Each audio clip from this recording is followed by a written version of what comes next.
Explain using doors and coins. So when I learn recursive processes, I usually need to see a diagram. So you may have had this explained to you differently somewhere else. This is just an alternate explanation for those of you that like to see things laid out. Okay, let's consider your base case. 1 choose 1 equals 1. We're going to represent in as a number of doors, and a door is chosen if it has a coin behind it. So let's start with something simple. 2 choose 1. So you have 2 doors, and you don't know which has the coin behind it. So you check the first door, the orange door, and if the coin is behind the orange door, then you found your coin and you're done. And if the coin is not behind the orange door, then you know that it is behind the blue door, so again, you are done. So there's 2 leaves in this tree, and there are 2 solutions to 2 choose 1.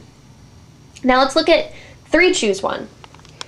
So you've got your 3 doors, and when you check behind the purple door, if you find your coin, you're done. But if you check behind the purple door and the purple door is empty, then what you have is 2 choose 1, which is where we just were. So this little tree shows a very basic example of how in choose K can be turned into a recursive problem. Now let's look at a little bit bigger and more interesting one. So this is 4 choose 2.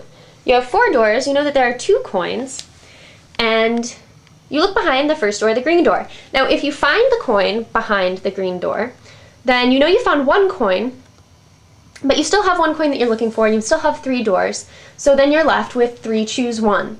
And this diagram looks almost exactly like the one you just saw, except we keep the little green coin over there to the left to remind us that we've already found 1. And so our leaves are green and purple, green and orange, green and blue.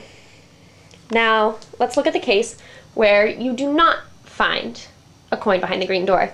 Then you're left with 3 choose 2. You have your so you check behind your purple door, and if the purple door is empty, then you know that there are coins behind the orange door and the blue door because they're the only doors left. So this turns out to be very similar to 3 choose 1, except this time you're only looking for the empty door, because that gives you more information than a door with a coin behind it.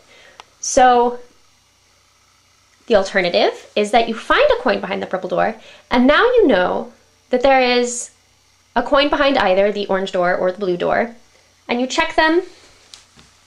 Well, you check the orange door, and if you find it, you're done. And if you don't find it, you're also done, because you know it must be behind the blue door.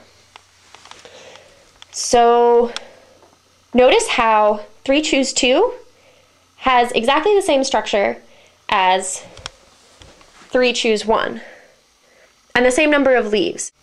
Okay, let's do a quick overview. The number of leaves are the solution to the original question. So if you had 2 choose 1 as your original question, the number of leaves in that subtree is 2, the solution to choose 2, 1. And if you had 3 choose 1 as your original question, the number of leaves in that tree is 3, and that is the solution to your question.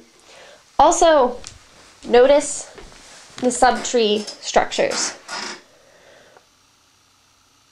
On the left, you have what happens if you find a coin, and on the right, you have what happens if you don't find a coin.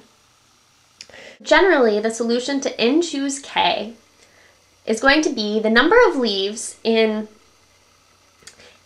a tree that represents n minus 1, k minus 1. So this is your left tree where you found a coin, so you have k minus 1 coins left to find. And you also eliminated a door by opening it, so you have n minus 1 doors to open. Plus n minus 1 choose k.